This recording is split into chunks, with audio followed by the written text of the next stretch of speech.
This week on the other side, the tragedy of the assassination of Charlie Kirk and the ridiculous demotion of JACINTA Price over comments she made that were clearly not racist nor offensive to anyone except the hand-wringing lovies of Australia's pathetic mainstream media and politicians. It's tearing the Liberal Party apart, as we predicted would happen back in May. The Voice arrives in Victoria, even though the people of that state and all of Australia voted against it. It's got to be one of the most arrogant dismissals of the wishes of the Australian people in our nation's history. We'll explain that. An exclusive story tonight too on the dangers of cosmetic injectables and the frightening lack of regulation and policing from health departments. They do love to regulate things, but not this apparently. And Topher Field will join me again, this time to discuss housing and his love of open borders.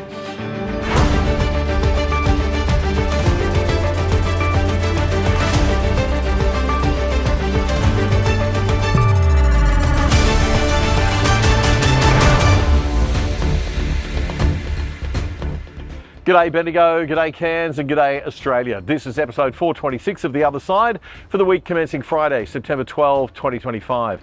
I'm Damien Curry. The Other Side is your deep dive on the important issues that matter in Australia and that affect us from around the world from a different non-left-wing perspective. We always declare our bias right up front so you know what lens we're viewing things from, and we always try to keep it real and give you the data and facts behind the stories that we cover. If you'd like to support us, pop over to our website at othersidetv.com.au, or you can use the QR code on the screen right there. You can sign up there to help fund our work for less than $5 a month, and in order to continue into 2026, we've got to reach 2,000 financial supporters. We're now at a mere 280, so we've got a bit of a way to go. We've got 65,000 free subscribers on YouTube, but we've got to hit that target of 2,000 paying supporters to keep going next year, so please help us out if you can. We're coming to you this week for the first part of the show, not from our studios, you may have noticed, but from the Gold Coast, where the Live Like Her charity event has been going on. This is an event that the production team of The Other Side are involved in every year. It's not affiliated with us directly with our show, but we certainly support it. And the team has just wrapped up the Gold Coast leg of the Live Like Her Challenge, where participants spent the night sleeping in their cars to raise awareness about homelessness among women over 55. It's a fundraiser. The money raised helped provide secure housing and support, and the event was also held in Brisbane last week. In total, more than 500 people have taken part, and around $500,000 has been raised. This is the pointy end of the housing crisis, folks, and a symptom that we've got to work to solve while we fix those underlying issues. But first this week, a tragedy, the murder of young conservative American commentator and activist Charlie Kirk. It's going to have much more impact here in Australia than you probably think. Most Australians, unless they consume a fair bit of conservative content online, as many of you who watch this show do, would probably not have even heard of Charlie Kirk before Thursday. But he was the co-founder of Turning Point USA in 2012 when he was just 18 years old. It's an organisation aimed at bringing conservative ideas and values to college campuses across America to counter left-wing indoctrination. For this, he was hated, abused, and often threatened. He quickly rose to fame, and the left-wing Washington Post even described him as one of the most prominent voices on the right in recent years. Charlie Kirk was shot and killed at the age of just 31 while speaking at a Turning Point event on a campus of the Utah Valley University. Charlie embodied and symbolized freedom of speech. What makes it so sad is that the power of discussion and debate over violence was something he really believed in. These are the reasons, I think, that his shooting is going to have such a massive cultural impact globally. Here's Charlie several years ago answering questions from a passerby, who sounds Australian actually, as he held one of his famous on-campus discussions. I go around universities and have challenging conversations, and because that's what is so important to our country, is to find our disagreements respectfully, because when people stop talking, that's when violence happens. I've never seen someone do this. Well, it's a growing trend because people like me are facing violence, assault, the left. Yes, the campus Antifa. I've been stormed out of restaurants. I've been assaulted publicly, multiple death threats. Okay, so what's your goal in this? There's more people that agree with me than some people would actually believe, and they come out of the woodwork when I do stuff like this. We record all of it so that we put on the internet so people can see these ideas collide. When people stop talking, that's when you get violence. That's when civil war happens, because you start to think the other side is so evil and they lose their humanity. Amazingly, there have been calls for violence since the shooting. Violence would ironically show massive disrespect to everything that Charlie believed in and fought for. As a Christian and a conservative, he deeply believed that the way to a positive future for us all was through engagement with the left, not by villainizing them and hating them. He was a better man than me, much more tolerant, more willing to listen and engage with people who are rude, aggressive, ignorant and arrogant than I could ever hope to be. I don't have the patience for what Charlie Kirk did.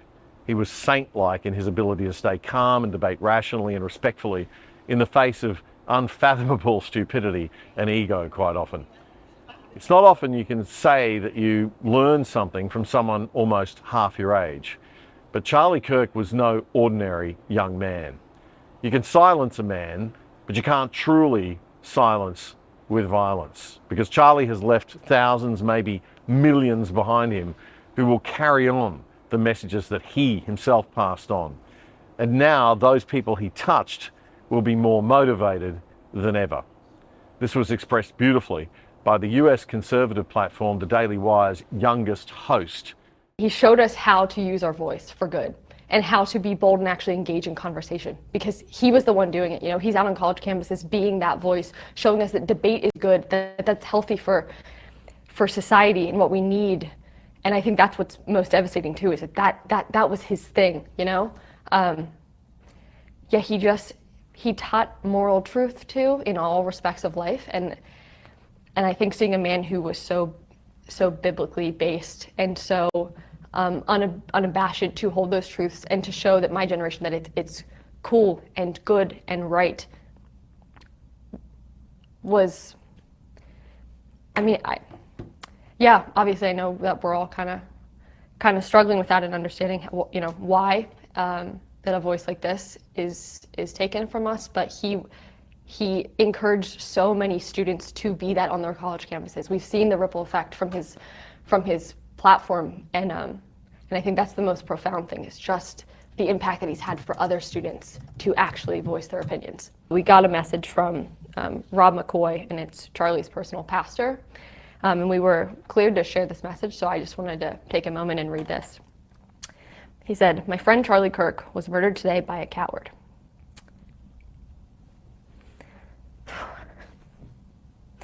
His life will be remembered for many wonderful things. He built it all with power of the spoken word. He never used violence, but was threatened every day with violence by those who couldn't contend with logic and truth, and now they have done to my friend what evil always does. It takes away life. Charlie did not die, however, but instead he has begun to truly live. His life was secured eternally by his Savior, Jesus Christ. This truth allowed Charlie to face every threat with courage because he didn't fear death. All evil knows is death, and they derive their power from it. Charlie lived for life and will be remembered for this. My heart is broken for his family, his wife Erica, his two precious children. Evil has not prevailed, and it will not win." And that was from Rob McCoy. And I think that is just such a testament to Charlie, to his character, to what he knew to be true, and that he didn't care what that meant, what threats that meant. He was going to speak the truth unabashedly. And now we have seen that in its truest form, and it's really profound, because we do know that death doesn't get the last laugh here, and that Charlie is now with Jesus Christ, and it gives us some level of comfort today. But I just wanted to share that message from his pastor. That was the Daily Wire's youngest commentator, Reagan Conrad, speaking there about the influence that Charlie Kirk had on her on the Daily Wire's Ben Shapiro show.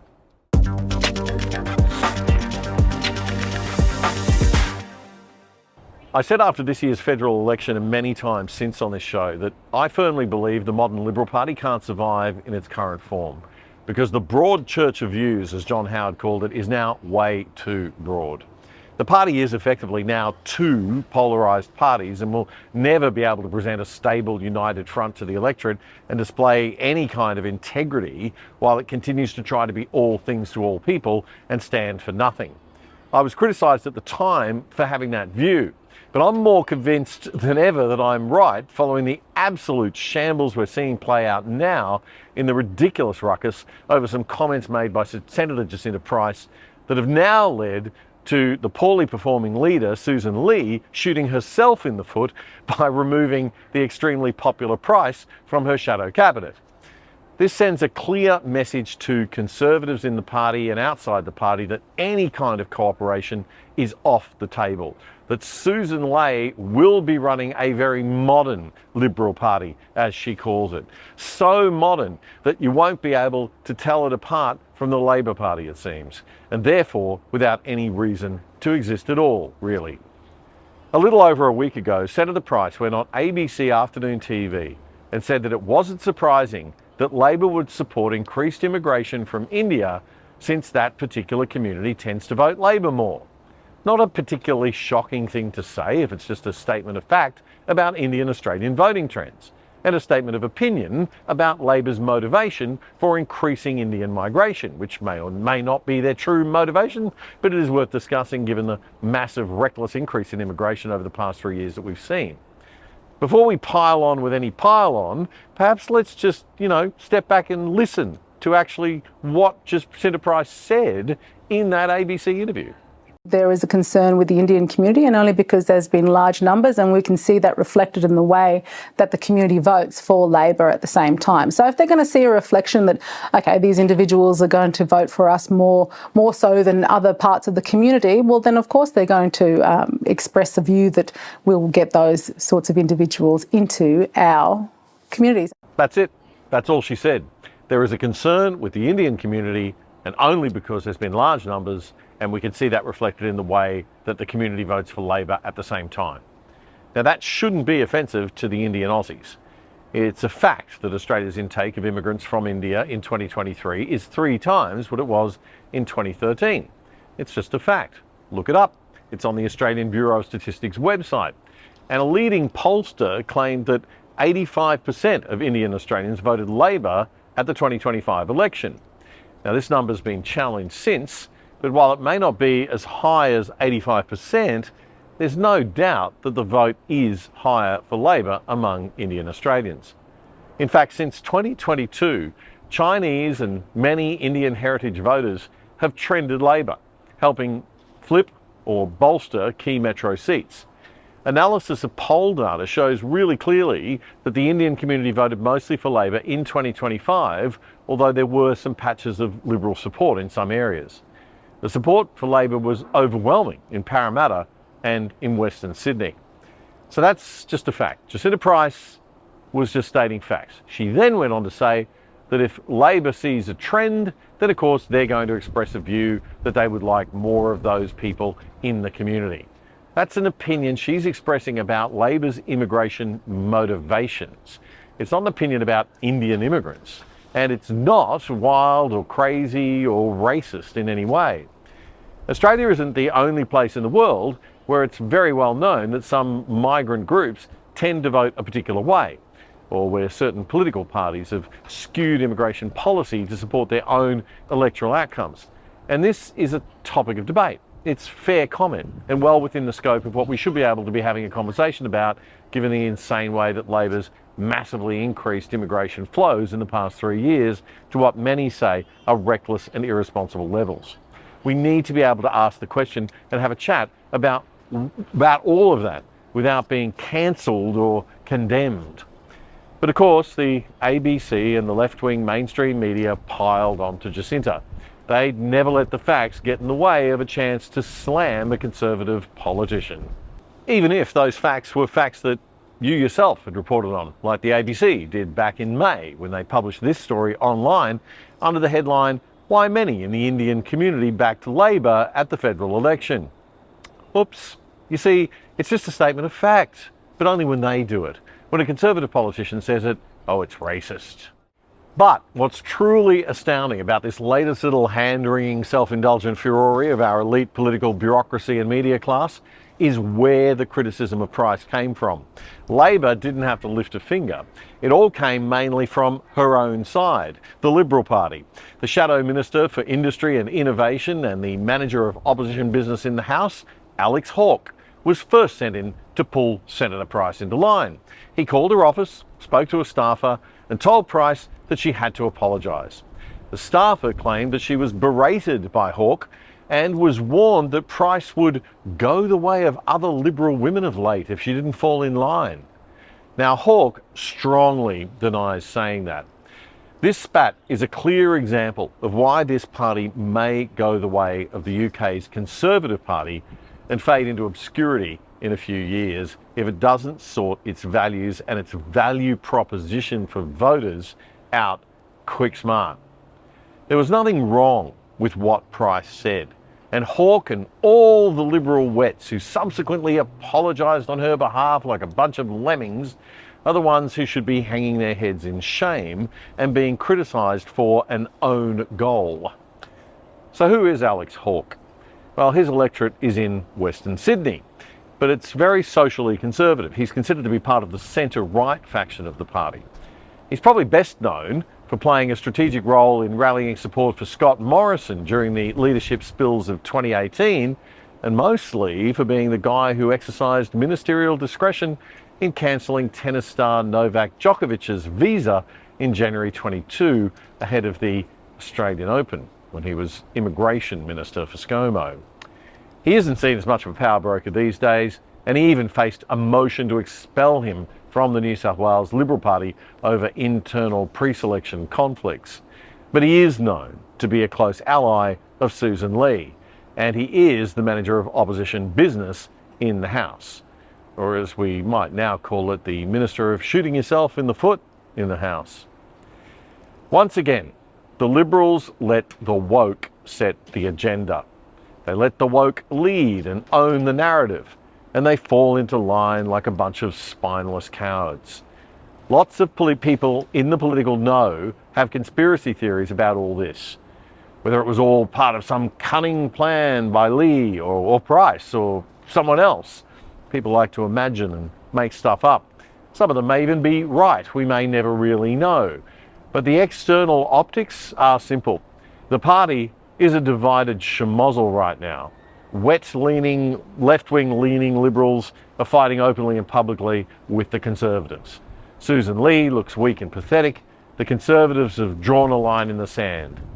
I predict Lee will be gone by the year's end, and there will be another battle between the party's left and right factions and another unsatisfactory outcome.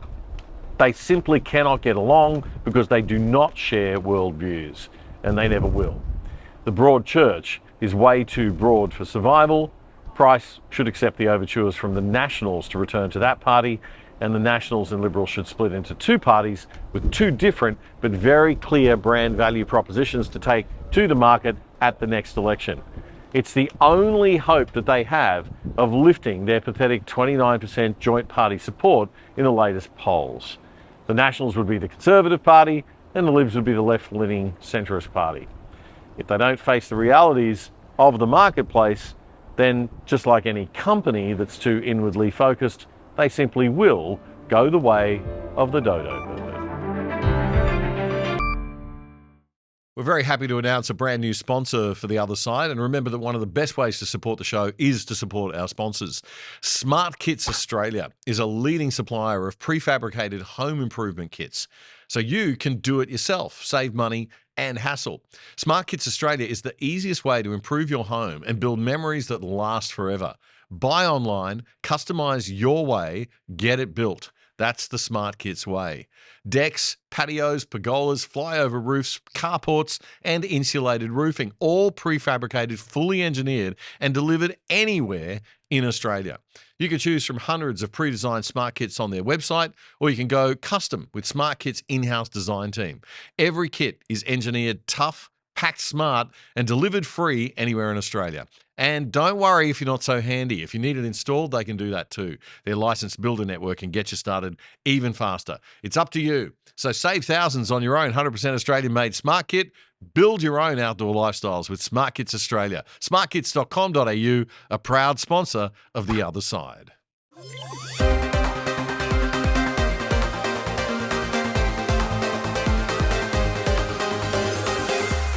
If this next story sounds a bit Orwellian and like something out of 1984, that's because it's Orwellian and like something out of 1984. The lefties are up to their old tricks of calling things truth that aren't.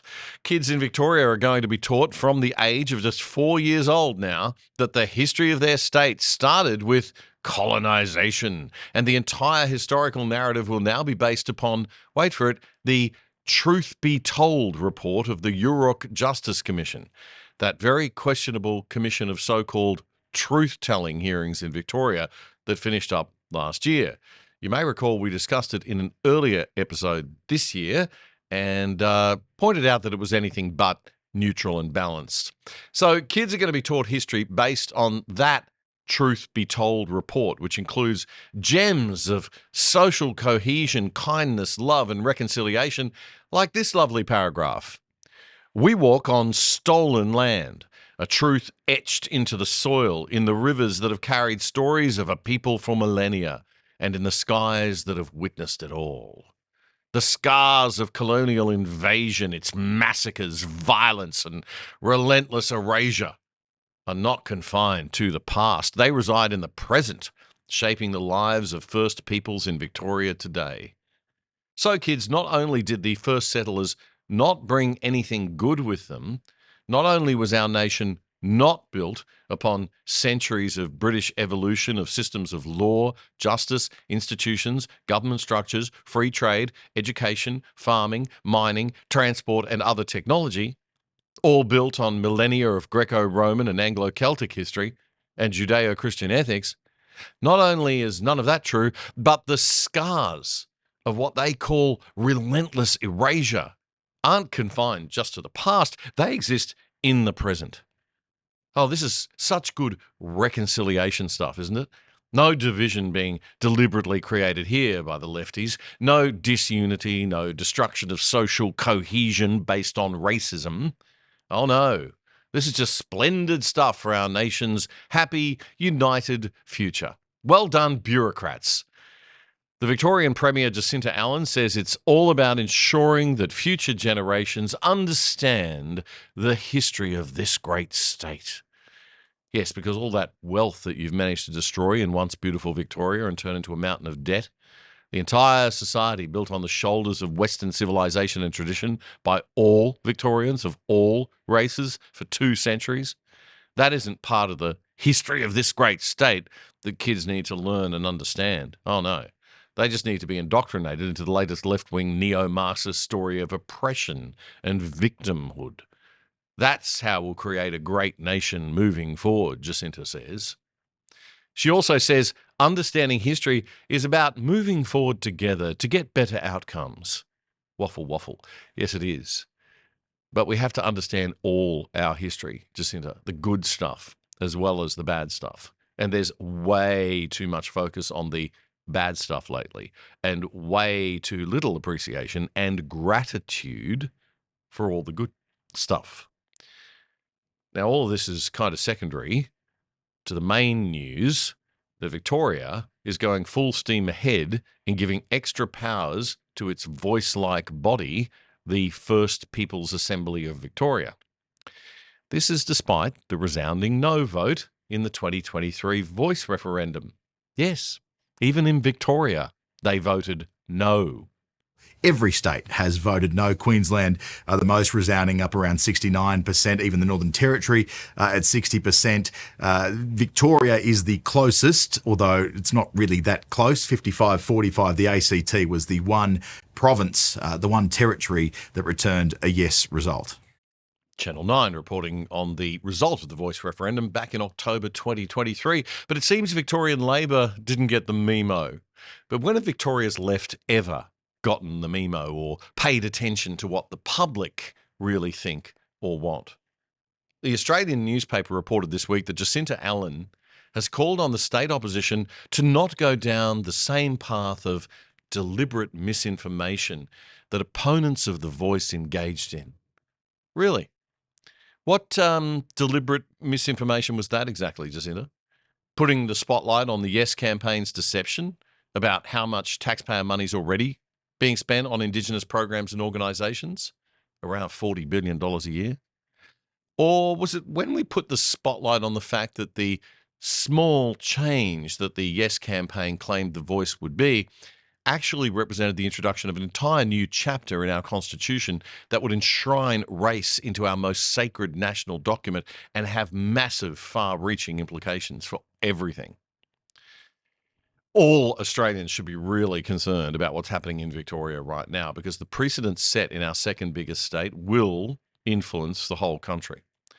Victoria has a new statewide treaty bill before its parliament that's come out of the decade-long negotiations that the government's been having with its First Peoples Assembly. And Jacinta Allen was turning up the syrupy rhetoric to make anyone who dares oppose this racist nonsense look like the bad, nasty ones, saying of the state opposition that, quote, "I still hold out a little bit of hope that they might find it in their hearts, but also importantly in their heads." I'm not sure what she's hoping to find in there, what it actually is, but I assume it's the same kind of childish emotionality without any serious rational thought that the left are inclined to in these matters of great national importance. Well, she might just be in luck. She is talking about the Victorian Liberal Party after all, and we know how they like to run away from anything remotely conservative or actually classically liberal. Under the State Treaty Act, once it's passed, a permanent body called Galang Wall, which means tip of the spear in Gunai Kurnai language, will be established. This new body will replace the First Peoples Assembly with a stronger statutory institution, the voice to Parliament, more or less. Galang Wall will advise state government, question state ministers, and must be consulted on laws affecting First Peoples. But it won't have veto power, thereby giving special preference to Australians of Indigenous heritage over those of other ancestries. Nothing racist about that at all, right? But if you're not Indigenous in Victoria, you are now officially more or less a second-class citizen in a way, or at least in the way that you're able to be represented by your government and your parliament. And they wonder why they've got an emerging problem of nutter neo-Nazis. Honest to God, how stupid are these leftists? And how weak is the Victorian Liberal opposition?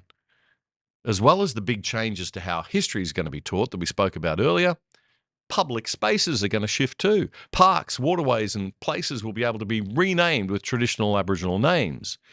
Parliament will offer a formal apology to Indigenous people, and Galang Wall will have its own dedicated room inside Parliament House. But it's not a third chamber of Parliament, okay? It's just a room, all right? Funding? About $70 million a year once fully operational. More money that could be spent actually helping people with real problems in remote and rural Australia. Of course, Victorians can easily afford $70 million. Just put it on the $200 billion credit card bill for the kids to pay off.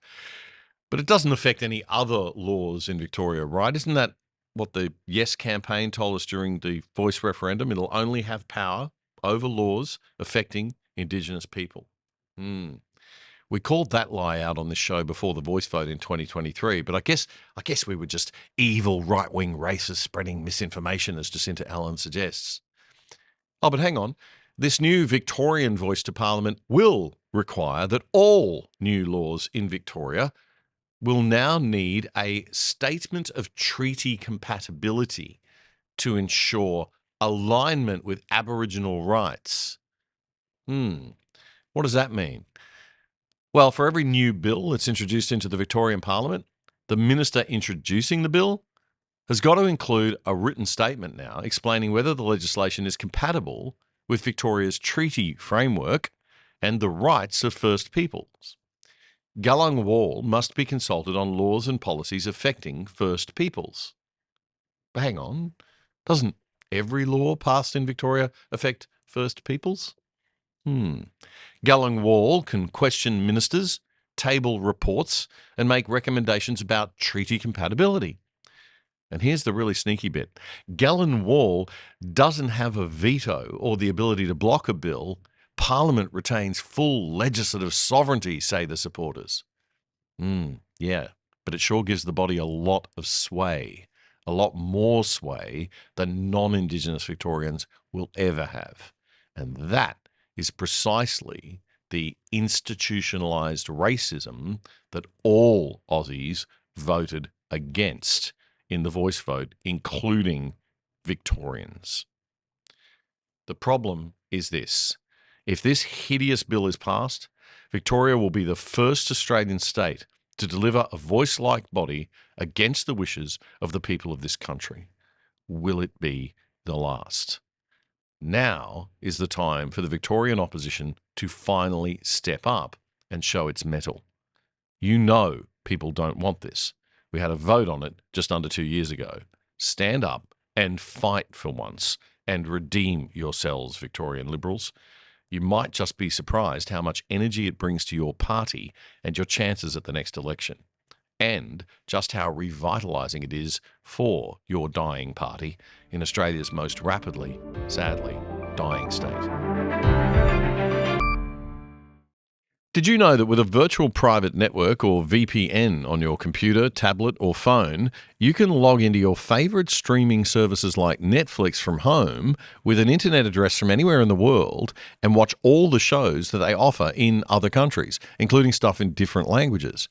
And using a VPN to route all your internet traffic through a third-party server means that big corporations and big government can't spy on you. If you sign up now with private internet access, we think they're the best VPN servers out there, as a viewer of The Other Side, you can get 83% off the price of your subscription and get online for less than $3 a month.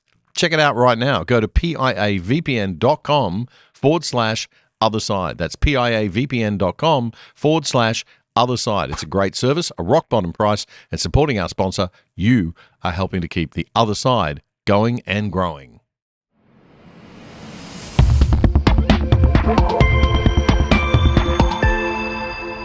All right, darling. Yeah. Little jab. Did you feel it? No, nothing. Oh, that's a pillow. It's going in now. It's all right, darling. It's all right, darling. I'm going to concentrate on the nose and the lips. That's really where we want to see it. There, darling. That's good, darling. And I think I'll put a little bit round here, because that's a... There we are, darling.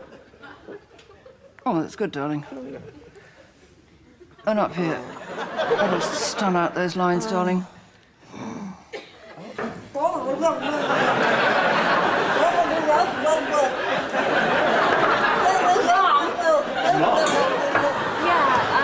my God, this woman needs help. Botox. It's all the rage for the aging boomer and Gen X crowd, and Gen Y and Gen Z seem to be getting in early on so-called cosmetic injectables too. But is this booming industry being properly regulated? Government regulation is everywhere where we least want it, but when health authorities are actually needed, they seem to be nowhere in sight. For years, Australia's rules around prescription-only cosmetic medications like Botox and dermal fillers have been crystal clear. These drugs require strict compliance when it comes to prescribing them, storing them, and overall administration of clinics. Yet in practice, the rules have often been ignored or subverted. This is because of a perfect storm of factors that have hit at the same time as this nurse-led injectables industry boom. We've had telehealth technology, new commercial remote doctor models, and inconsistent enforcement, all creating what some describe as a massive loophole culture in this new industry. Across the country, many cosmetic clinics have simply failed to comply with established health regulations, something which experts say is putting patient safety at risk. Joining us to talk about it is one of the doctors in the industry who's a little concerned about the way things are being run and how lax some of our state health departments have been with their policing and enforcement. Dr. Dan Bezjak runs a clinic in Brisbane called ARDENT Aesthetics. Dr. Dan, thanks very much for your time and thanks for joining us on The Other Side. What is the issue with this at the moment? We've got clinics where I guess it's nurses that are mainly doing these injections, Yeah. but are they always supervised by doctors? So, Damien, firstly, thank you for having me on the show. As you said, there are supposed to be doctors in the clinics overseeing the nurses. You know, there are fairly strict guidelines with regards to providing that supervision and as well as, you know, handling of medications. But as you alluded to in your introduction, what we've seen is that remote doctor prescribing services have, you know, absolutely boomed over the last few years. It's now a multi-million-dollar industry. And as a result, what we've seen is doctors that are working remotely, not at the practice, Right. rarely, if ever, there. And what we see then is that they're doing the prescribing for these nurses without supervision. And I've heard stories where doctors have been walking their dog in Melbourne, doing prescriptions, doctors on the beach at Noosa doing the same thing. Right. Okay. Well, the patient might be in Sydney or Perth. Yes, or in Yeah. Brisbane, yeah. Brisbane, yeah. Yeah, quite Okay. remote. Yeah. All right. So this is not good. I mean, that obviously is a bit of a sneaky way of getting around the rules to a certain extent, I guess. The other thing is the actual chemicals themselves, right? Because so when they're prescribed, they're actually there on premise. Is that right? So the nurses can access the So this Phyllis? this is where the problem has exacerbated. So we've had doctors that should have been at the site who should be controlling the medication. Yeah. They'll purchase the medications, they'll be in control of the storage of those medications, and then the administration through prescriptions. What we've seen is that often nurse-led clinics are getting around this by purchasing the medications directly themselves, storing it under their own name and controlling it, and then getting a prescription from the doctor to then administer that medication. So is that legal? So there are laws, you know, federal and state laws that govern the use of these medications. In Queensland, we have they've been in place since 2019 or updated. South Australia's 1984, and for the federal laws, they've been around since 1989 under Therapeutic Goods Act. And so these laws specify how these drugs are supposed to be managed and that they're safe. That's what the TGA do. But at Queensland, and the other states, what those laws then describe or regulate is how these medications are then handled and then administered. Okay. So that's not legal as from in terms of it's complying with the law. industry norm. It's the norm in most practices. Is that So I wouldn't like to say it's normal in most practices. I think there's some nurse-led practices that are actually trying to comply. I think there are ones that are probably trying to run the gauntlet. And there are probably ones that are quite rogue and doing the wrong thing altogether by working out of a garage and ordering medications from overseas without TGA approval. So what are I know that, and I mean, probably this is why we don't hear of a million problems, but it's pretty rare that things go wrong. But when things go wrong, it can be pretty bad, right? I mean, what can happen? Yeah. So cosmetic medicine is actually medicine. So in terms of any treatment, there is always a risk of an adverse event. And in cosmetic medicine, there are the normal risks of bruising, bleeding, infection. But with dermal fillers, which you would have heard about, hyaluronic acid, dermal fillers, they're usually injected under the skin. Yep. The problem is that they can cause a blockage of a blood vessel. And then what you have is death of the tissue that blood vessel was supplying nutrients to and oxygen to. So there is reportedly a 1 in 5,000 to 1 in 10,000 chance of that occurring.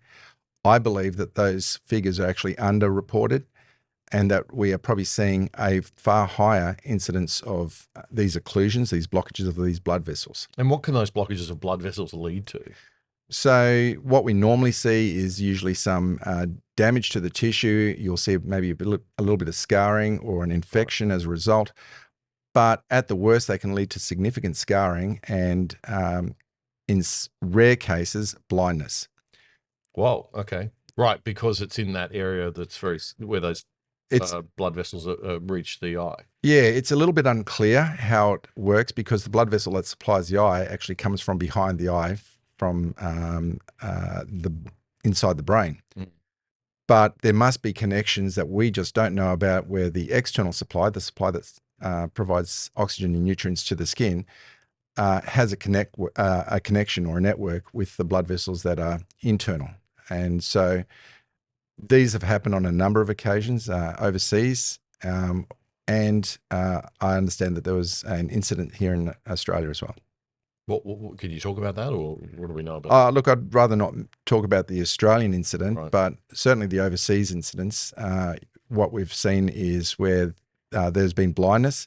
In some cases, they've been able to salvage some vision. Yeah. In some cases, they've completely lost the eye itself because the eye dies. So The more common problem, though, I guess, is just the blockages and the scarring. the more common problem is the blockages and the scarring. And as I said, I think that the incidents are actually underreported. Right. So, and what's happening is that the dermal filler is being often injected with a needle. And the problem is that the needle will penetrate a blood vessel without the nurse knowing. And as a result, the filler will then be injected into the blood vessel. And what happens then? And that's then what causes blockage of the blood vessel. Oh, sorry, The right. filler expands Yeah, and then blocks off that blood vessel. Wow. Okay. Yeah. Right. So you've got to be careful of that. Anything else? Yeah. Any other sort of risks that people should be concerned about? Well, that's the main risk. Okay. So what do you need to ask if you're going to a clinic? Yeah. What should people be saying to the nurse clinics and to the nurses that are running those clinics? You know, what do I need to know? That's a great question. The first thing I'd ask if I'm making an appointment with a clinic, I'd like to know if there is a doctor on site, not a doctor that is working in Melbourne where they're going to ring them up, particularly if there's an emergency. So if something goes wrong, you want the doctor there to help out. You don't want them, ringing them up on the phone, or in one case, which I heard of, which is sending the patient off to the emergency department at a hospital.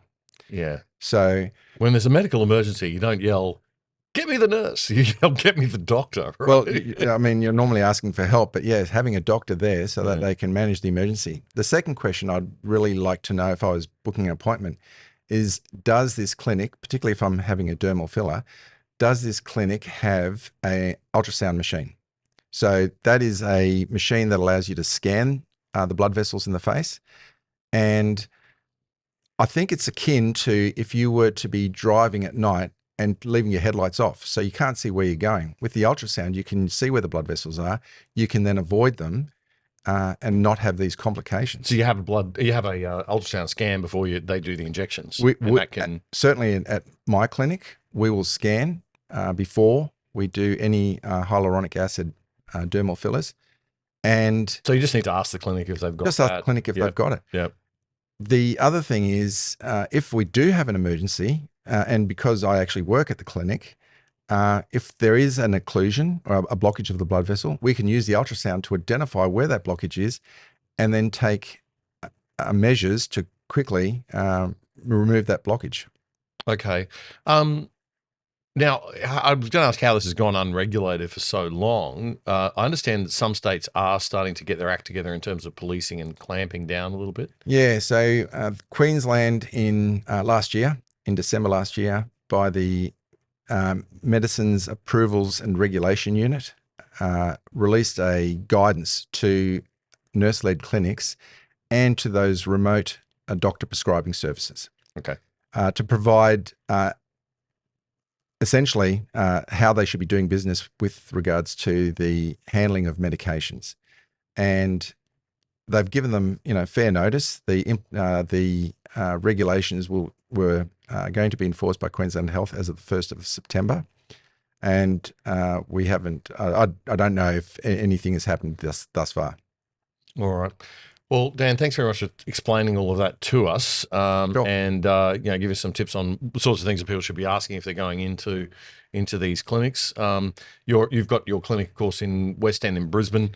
Yes. And there are numerous other clinics around the country, no doubt, that have doctors present that people can Absolutely. touch into and tap into. So perhaps best, not that there's anything wrong with the nurse practitioners. A lot of them are exceptionally good. Yes, absolutely.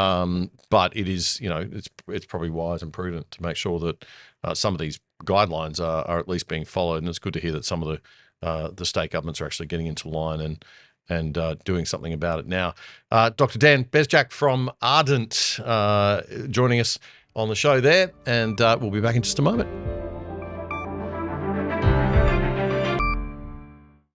A great way to support the other side is to support our sponsors like SmartKits Australia, the best supplier of do-it-yourself prefab home renovation kits.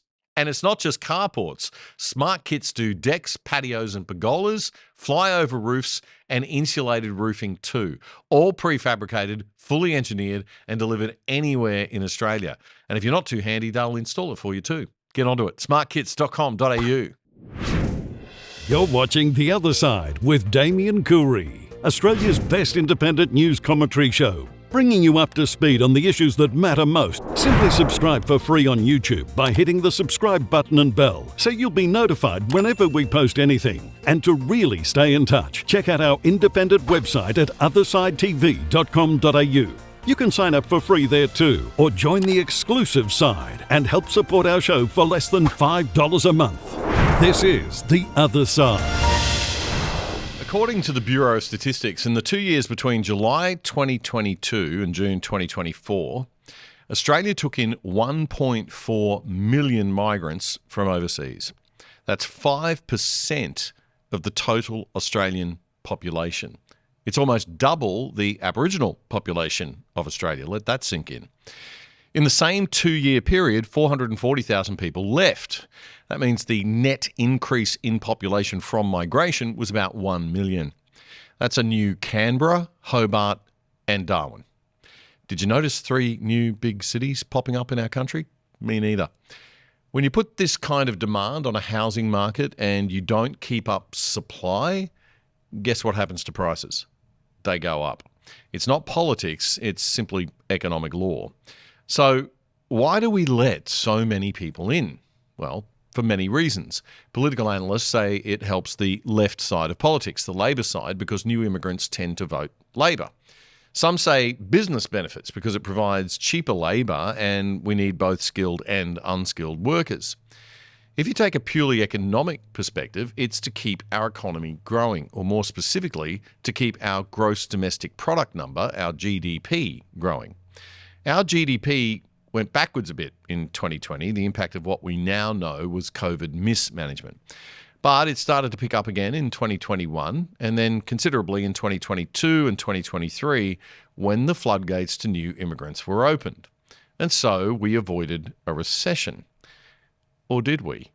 If we look at the GDP per person instead of the GDP overall, I mean, if you're cheating and making your economy grow just by increasing your population, then the only way to tell if it's truly growing is to look at the GDP per head, or GDP per capita, as they say, right? The definition of a recession that economists use is if an economy has 2 consecutive quarters, 3-month periods, of negative GDP growth, so 6 months of negative GDP growth, then you are technically, according to economists, in a recession. So let's look at the last 9 quarters of data going all the way back to March 2023 right up to the latest data from March 2025. There's the quarters listed on the left side of the screen. In the first column of data there in the middle, we've got the overall GDP growth indicated. Okay. But take a look at the last column on the right. That's the GDP per capita. And oh, look, it's been negative for 8 of the past 9 quarters. The only quarter that was positive was December last year, the second last line there on your screen right now. Then it was right back into the negative in the first quarter of this year. Gee, reckon we might be in a recession? Much? The definition of a recession that economists use is if an economy has 2 consecutive quarters of negative GDP growth, and we've had 8 out of the past 9. So even with these unsustainably high levels of immigration, we have very limited economic benefit in real terms. My special guest on the show this week is fellow Aussie independent news commentator and documentary filmmaker Topher Field from the Oddcast podcast. Topher, welcome back to The Other Side. Good to have you on again, mate. Well, thank you so much, Damien. You know, I often get invited to go to the same place twice. You had me on last week, but normally when they invite me back the second time, it's because they want to make me apologise for what I said the first time. But it seems like you might be a bit different. It's all right. No, it's fine. We're happy with it. Happy to have different views. And in fact, we have different views. You are a full-blown libertarian, man. I mean, I'm a classical liberal, I'd say, slightly conservative leaning, basically pretty liberal, straight down the middle. But you are quite a libertarian on immigration, and I'm interested in debating this with you. And I love having different views on, and I like views that are a little bit out there because it forces us to at least think, you know, and go through the mental exercise. So while I don't agree with you, I want to get your idea. You believe in totally a libertarian idea of total open borders. Explain that to my small brain. Let me come to that in just a moment, because yes, you're absolutely right. It seems really insane. If we just had open borders, everyone would come here. Our welfare system would collapse. Our infrastructure would be overwhelmed. We wouldn't be able to cope for all sorts of reasons. Just put a pin in that thought for just 1 second, and let's separate out two things. Everything that you've just said is true, and if life feels hard right now, it's because it is. In fact, in terms of disposable household income, we're back to levels that we saw before 2012. So we've actually lost an entire decade, approaching a decade and a half of actual growth and productivity and improvement in quality of life if you measure it on household disposable income terms, in inflation adjusted terms. And so that's very real. But people, I believe, are misguided in saying, well, we've simultaneously had high levels of immigration and our quality of life has dropped, therefore one must be causing the other. No, they are both caused by the same thing, which is a government which is completely mismanaging this country. Now, if you look at it in economic terms, it just comes down to productivity. All that matters in economic terms is actually how productive are you? The equation is very simple. If on average every human being produces and creates more than they consume, then on average the world becomes a richer, wealthier place. If on average we consume more than we create, then on average the world becomes a poorer place. Simple. The number of people in the population is actually not a good way of predicting whether we're going to get wealthier or poorer. The number of people doesn't matter. What matters is, are those people at an individual level creating more than they consume? Right. And if they are, then in actual fact, what happens is the country gets richer, and the more people we have creating more than we consume, the faster we get richer. The problem with our immigration right now is that we've created really perverse incentives where people are free to come over and then not produce. They come over bringing, sickness because they might already be in their old age and they're coming over in some sort of a family reunification program, or they might be coming over with a very large family that just isn't going to work. They jump onto welfare. They are given an enormous amount of help and support, which in my opinion shouldn't exist. If you want to come here, that's fine. You're very welcome to do so, but you need to stand on your own 2 feet. You need to be productive. You need to produce more than you consume. Otherwise, you're just a parasite that is making the country poorer. Now, that's not inherent to an immigrant. An immigrant is not automatically a parasite. An immigrant who doesn't create more than they consume is a parasite in the same way that an Australian who doesn't create more than they consume is actually just a parasite. Exactly. Yep. Well, sorry, I'm I'm just going to say there too, mate, it's also good to keep in mind the statistic that we revealed on the show a couple of weeks ago, that we've reached a point, according to the CIS study that was reported in the Financial Review, we've reached a point in Australia where 50% plus of people on an income in this country are reliant upon government for that income. So, I don't want to call everybody in that category parasite, because a lot of people are contributing more value than they're taking from the economy that work for government, some of them, but there are parasites among that group. And unfortunately, and I'm not also including people who deserve welfare and need welfare genuinely, I'm talking about actual parasites, and we do have too many of them in this country. Another interesting point I want to make, that just because I think people might be a bit shocked about this open borders thing, but the United States had an open border policy right up till the early 20th century, where you could just rock up to Ellis Island and become an immigrant, enter the United States if you're willing to work and you're willing to contribute. The difference was they didn't have a welfare state. Correct.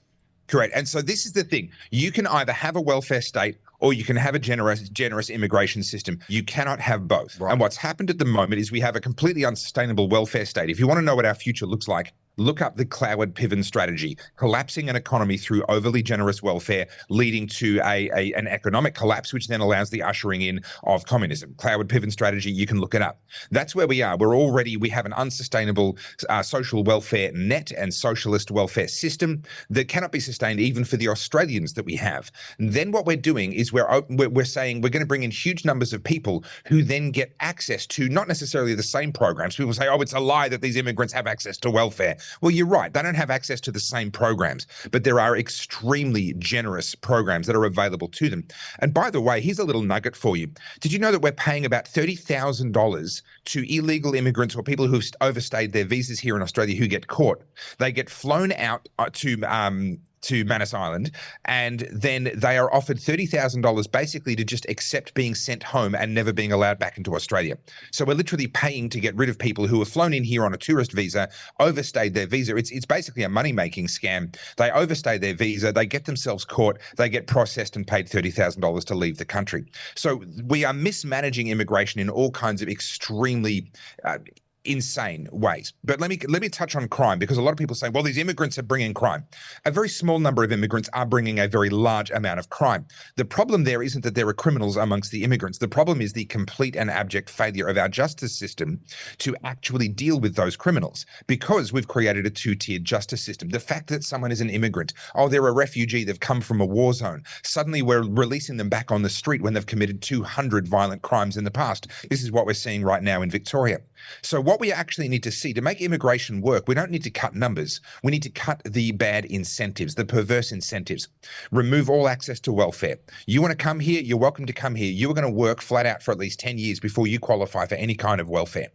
Secondly, if you commit a violent crime, you'll do whatever punishment we give you, and then we're sending you home. You're gone. Yep. You are out of this country. We're not accepting people who want to bring violent crime. If we actually stood up for ourselves in terms of our welfare system, not handing out money to these people, and we actually stood up for ourselves regarding crime, then what would happen is the incentives would shift, and the only people that would come and the only people that would stay are the people that have every intention of genuinely building a new and better life for themselves through hard work and blood and sweat and tears. And contributing to the economy and creating jobs, Topher, and creating jobs. Correct. For other people, which is what we all should be trying to do. The problem is the perverse incentives. It's not actually the immigrants themselves. It's the incentives that lead to us getting the wrong immigrants and rewarding laziness. Yeah. So the government keeps trying to tell everyone the reason for high housing costs, just to come back to that, has something to do with boomers using housing as an investment vehicle and there being a bubble because of negative gearing, and that might be a small contributing factor. But negative gearing does also stimulate investing in housing, right? So that means there is a supply benefit on the supply side. But the real problem that's actually staring us all in the face, as we discussed on the show a couple of weeks ago, is that the cost of building a new home in Australia is 30 to 48% government fees and charges and regulation related. The other cause, of course, is the demand on the demand side, which is, I would say, about the immigration. But Gen Y and Z are being done over by big government, and they're being told to blame the boomers. It's like telling us to blame supermarkets for inflation. You know, pull the other one, guys. It plays Jingle Bells. I mean, it's just ridiculous. There's a lot of layers to what you said, and I'm not sure how much time we have left, but regarding boomers and their money, actually them investing in property is what has created an enormous amount of the construction in the first place. There are a huge number of people living in rental properties that they could never have afforded to buy or to build in the first place. So why did they get built? Well, they got built by a boomer who saved up money, who wanted to make money on that money, so they built an investment property and got a renter in there. Privately owned rental programs are actually the biggest housing welfare program on the planet. Negative gearing and the idea that it's some special handout to homeowners is absurd. Every single business can deduct its costs. That's all it is a business deducting its costs, including the amortization of the capital value of the construction over time as it wears out and gets closer to needing a renovation or needing to be replaced. We have a situation as well, though, where the first time I heard about the housing affordability crisis was more than 20 years ago. It was during John Howard's time. Now, immigration was not to blame back then. So why was I hearing about it back then? Well, because it's created by onerous planning laws that create years worth of delays for anyone that wants to subdivide land, zoning that restricts how much land can be released, and then, as you just said, when it comes to actually subdividing and then constructing, 30 to nearly 50% of the cost is actually just directly the cost of government. So years worth of time and hundreds of thousands of dollars. And I'm going to add a final thing onto that. We've removed the bottom rung from the housing ladder. When I was a kid, I grew up in Preston in the northern suburbs of Melbourne, and there were all these blocks that had 3 or 4 or sometimes even 6 humble little single-story brick units on them. Entry-level housing. The concept of a worker's cottage was something that I was surrounded by. Where are those now? The smallest thing you can buy, unless you want to go a high-rise apartment, which doesn't suit a lot of people for a lot of good reasons. If you want something that's actually built on dirt, find me something with less than 4 bedrooms right now. 4 bedrooms, 2 or 3 bathrooms, double car garage, and all the mod cons and bells and whistles. Now, the simple fact is that's not an entry-level house. But we've conned people into saying, well, if you can't afford that, it's because you're being screwed over in the housing market. Your parents could afford an entry-level house. Well, yeah, their entry-level house was 2, maybe 3 bedrooms with an outdoor toilet and no garage at all. It had a carport on it. Yeah, very different. We're not comparing apples to apples here. No, absolutely not. All right, Topher, I want to keep talking to you. So if you don't mind just staying for a few more minutes, mate, if that's okay. We'll come back with Topher Field on the other side. If you want to see Topher's stuff, you can get onto his website at goodpeoplebreakbadlaws.com or just Google up on YouTube Topher Field and you'll find his channel. If you like The Other Side, one of the best ways you can support us is by signing up for the products of our sponsors. And one of our best sponsors is PIA VPN, the virtual private network that stops people spying on your internet activity. It'll keep you and your family truly safe from the prying eyes of big governments and corporations without slowing down your internet speeds. And you can watch Netflix or other streaming services using your regular accounts with them as if you're viewing from any country in the world. You can sign up for less than $3 a month and get a whopping 83% off the normal price. Just go to piavpn.com/otherside to sign up and you'll get the discount. And you'll get more info on those special deals if you check it out. That's piavpn.com/otherside.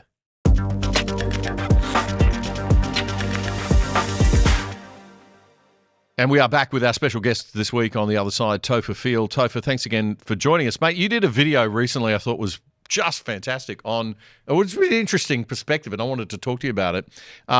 Looking at the cost of housing in Australia in terms of not Australian dollar value, but in terms of gold price over the years. Take us through that quickly because I thought it was really an eye-opener. Well, in a nutshell, if you go back to 1970, a median Sydney house based on 1970 gold prices and 1970 house prices would have cost you about 550 ounces of gold. Now, keep in mind that a median Sydney house back then was, 3, maybe 4 bedrooms and a relatively humble home compared to what a median house today would be. But if you fast forward today, that median house in Sydney, which is going to be better and larger, is about 270 ounces of gold, down from 550. So we're basically looking at half-price houses in Sydney today, 50, 55 years on, compared to what they were in 1970, if you measure the house price in ounces of gold. Now, why does that matter?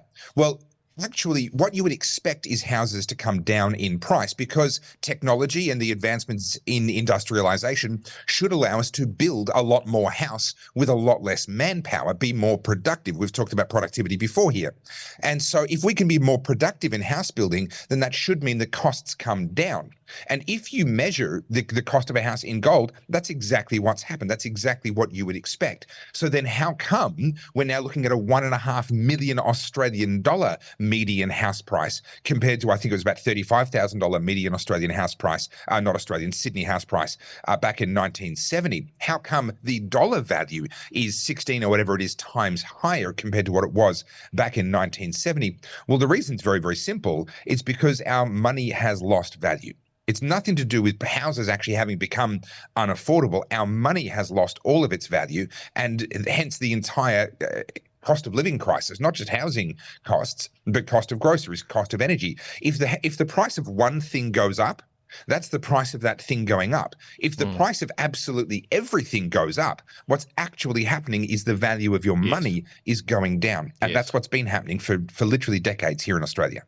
Yeah. So, okay, so a couple of things you said there that stood out to me. One is, the first thing we should recognise is that a house today is probably 5 times nicer than a house was in 1970, right? The sorts of houses that boomers were buying when they were starting out were nothing like the houses that people would be buying today in terms of the modern convenience. So that's the advancement of technology and the growth of technology that we benefit from collectively. Efficiency, that's great. productivity. Yeah, yeah. So you got that happening.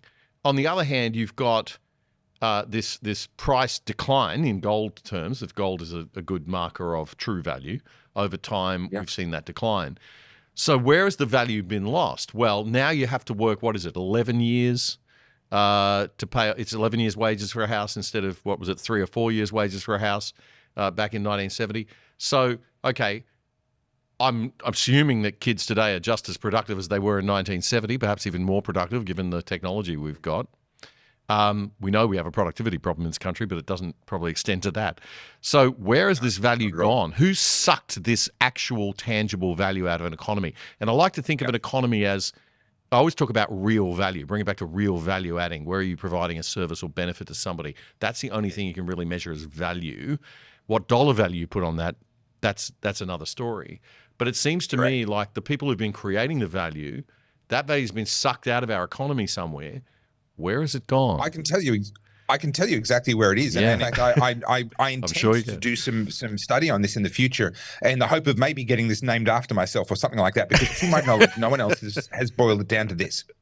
The difference is, let's take someone's salary. We're going to call this the Topher field theory? Is this the field? Yeah, something like that. Fieldism? Yeah, it's the Topher Delta something. I don't know. We'll figure out a name for it.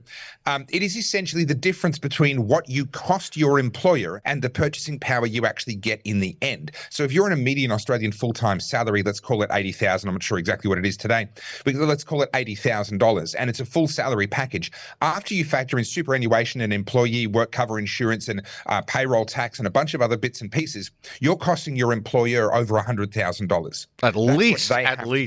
At least you could go up, I reckon, 120 at least on 80,000. If your headline salary is $80,000, your take home is maybe 60, 62, 63, somewhere in there. But that's not the end of your taxes. Once you then factor in GST on a lot of what you buy, and then excise on other things that you buy, and then all of the fees and charges that you have to pay over the course of your life, the big one that people don't think about is stamp duty. Australians move on average every 5 to 7 years, and that incurs stamp duty. And you pay that even if you're renting, because the landlord obviously needs to recoup that. Once you build all of this in, the purchasing power left in the hands of that full-time employee is less than $50,000. But here's the kicker. Every single business that person is buying from has to set their prices to recoup the $100,000. Yes. So we have less than $50,000 in purchasing power buying products that are priced to recoup $100,000. Yes. Where is the difference going? It's all going into the hands of government. Yes. That gap, that delta, I believe, is the single most important economic metric that we need to start measuring. And getting that gap down as low as possible, as fast as possible, is the key, in my opinion, to bringing Australia back into prosperity. I'm going to put my Yes Prime Minister cap on now and say, for God's sake, Topher, there's no way we're going to measure it. Good Lord, man, if we measure it, people will know about it. We can't possibly measure That's that. right. But you're absolutely right. I would even say it's like 40,000 to 120,000. That's how how much value I think they're sucking. Because when you add in all the taxes, mate, it's not the taxes we're paying before, you know, our take-home pay. It's the taxes after, as you say. It's like you're driving on the road. You're paying for your rego. You're then paying for every bloody main. We've got a bridge in Brisbane that puts the Sydney Harbour Bridge to shame in terms of tolls. It's the shortest bridge it's the highest dollar value cost toll per metre. It's like 100 metres long. It's called the Go-Between Bridge. It links a couple of suburbs in Brisbane, and it's $4 to go over this bridge. Yeah, wow. It's obscene. Yeah. So you've got that. You've got and these obscene fines. I mean, let's not forget about fine. Why are families, young families, being hit with $1,200 fines for not wearing a seatbelt? I mean, it's just obscenity, theft. So government is taxing. Our real tax rate's got to be around 60%. It'd be up there. Yeah. Over 10 years ago, I did a video looking at it, and for a median full-time Australian salary earner back then, 10 years ago, it was already over 50% once you factored in everything. And I would say it's gone up since then, especially if you're in Victoria. Are people ever going to get the message that every time we ask the government to step in and fix something, like you turn on ABC News, I always say you could end every ABC story with, and the government ought to do something about it. You know, every single problem in life. They never connect. They never connect net zero with inflation, though. That always fascinates me. They're very good at keeping those things apart. But it is astounding to me that, you know, it's just constantly government ought to do this, government ought to do that. It's all the feels, and it's like, you know, how could you take that? Oh, you've got to give money to this, and you've got to give money. Well, yeah, we all want to live in a nice society, but the reality is, we are paying for everything that government provides, and government's not always the best organizational structure or most efficient way of providing these services. Sometimes it's better to leave it in the private economy. Just because something should be done doesn't mean that it should be done by the government. Those are two entirely different debates, two entirely different arguments. But to your question, are people ever going to realize? If you figure out how to get Australians to realize this en masse, I'm all ears, because I've been screaming from the rooftops for 16 years now. I'm one of the earliest Australian online political commentators. And so far, I can't say I've made much of a difference. I've maybe made a little bit. But as things stand right now, if you look at the popularity and the polling for the Labor Party, they're polling at about 55% approval amongst men and about 59% approval amongst women federally for the current Labor Party. I'm sorry, that does not augur well of our future. No, it doesn't. And that's the thing that concerns me more than anything about Australia right now. It's not the size of government. It's not the people in government ripping us off. It's not the left doing what the left do. It's the fact that there's no counter voice. There's no opposition. There's nobody standing up and saying or putting an alternative point of view other than people like us, I guess. Not to pat ourselves on the back too much, because there's nothing to be too happy about right now. But the reality is that some people are out there at least saying it. And we've got to just keep saying it and hope for the best. But it depresses me. It really does. And good to see you back on the air. Where this goes. But I'll remind you that Javier Milei rising to where he has in Argentina and turning that country around in just 1.5 years, no one saw that coming. That really came out of the blue. Argentina was very much on the road to Venezuela. It was going down the tube, and then all of a sudden everything changed. I believe we can get there as well, and I'm just going to keep on working hard and trying to make sure that happens. Not only did Javier Milei, did nobody see it coming, people actively criticised him after how many years of left-wing Peronism that Argentina suffered, like 50 years of this, 70 years of this nonsense philosophy economically that killed the country. And then Javier Milei comes in and was like, oh, this guy's a lunatic. You know, he's running around with a chainsaw. Right. What's he doing? He's crazy. And 1.5 years, he's turned the bloody place around. Well, now, where are your apologies? I'm waiting for the apologies from the left, but they never seem to come. But we'll get some soon, maybe one day. Well, no, look, don't hold your breath. You'll turn blue. Absolutely, mate. Good to have you on the show as usual. Topher Field, do come back and join us again in the future, mate. Topher Field, you can find him on YouTube, of course. Just Google up the name. You can't miss the branding there. And also goodpeoplebreakbadlaws.com. And that's it for episode 426 of The Other Side. Another week passes. We will be back at the same time next week, dropping a new show, 427 at 7 o'clock on Friday night, as always. Don't forget, we also slice and dice the show into 5 clips throughout the week that go out every single night at 7 o'clock. If you want to share one segment with your friends, you can come back and check that out. But those of you who watch the full show, we really do appreciate your support. We do need your financial support, though. I've got to be blunt about it. I hate asking for money, but we are in a situation where to move into 2026, we've got to get a certain budget together. And in order to do that, we're going to need to get our sponsors who are actually giving us $5 a month to a level of around about 2,000. We've got only 280 at the moment, so I do have to make a passionate plea for your help. If you are a subscriber to the show on YouTube, but you're not paying the $5 a month, we'd really appreciate it if you could go over to our website at othersidetv.com.au, othersidetv.com.au. That QR code you see on the screen throughout the show will always take you there. You don't have to go there if you don't want to. You can just go down to, if you're watching on YouTube, just go down to next to the subscribe button. You'll see a button that says join. You can click on that and you can sponsor us through YouTube, although they do take 30%. Would be good if you go to our website if you can. And if you aren't signed up on our website yet to get our emails and everything, make sure you do that as well. So it's othersidetv.com.au, othersidetv.com.au. We'll catch you next week. The Other Side with Damien Coorey is Australia's best independent news commentary show, bringing you up to speed on the issues that matter most. Simply subscribe for free on YouTube by hitting the subscribe button and bell, so you'll be notified whenever we post anything. And to really stay in touch, check out our independent website at othersidetv.com.au. You can sign up for free there too, or join the exclusive side and help support our show for less than $5 a month.